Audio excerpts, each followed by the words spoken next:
Hello, my name is Rick and I have an idea that I think will change the aviation world in the next 30 years. We are all getting increasingly concerned with our environment and the future of our environment, but also still with our wallet. I think my idea will do good for both.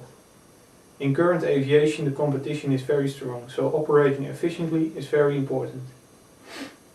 A major inefficiency is the turnaround time of an airplane. That is the time between the landing and the next takeoff.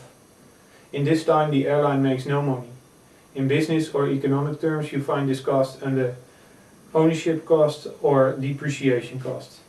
But if you think about it, there's a lot to gain there. The value of an airplane is mainly in the flight essential components, such as wings, engines and avionics. But if you strictly look at these parts, there's no reason to keep them on the ground for example, an hour. This has nothing to do with the expensive parts that I just mentioned.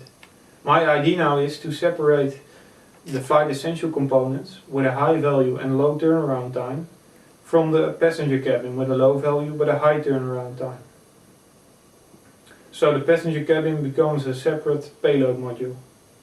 The payload module can be cleaned, be boarded with passengers and loaded with luggage before the airplane arrives. And when the airplane arrives, the only thing that has to be done is changing the payload module. This greatly reduces the turnaround time. Or, to say it in another way, less aircraft are needed to perform the same number of flights. But what if the next flight is different? For example, a cargo flight. Well, it is very well possible to use a different payload module, tailored for that type of flight. In that way, only weight required for that specific flight has to be taken aboard. And as always in aviation, reducing weight is reducing fuel consumption. But that is not the only win for the environment. The modern approach of looking at environmental impact is life cycle assessment. This means that not only the operation, but also the production and eventually the disposal of the aircraft has to be sustainable. Well, what would, let's say, a 10% decrease in the number of aircraft do to that? I think it's a win.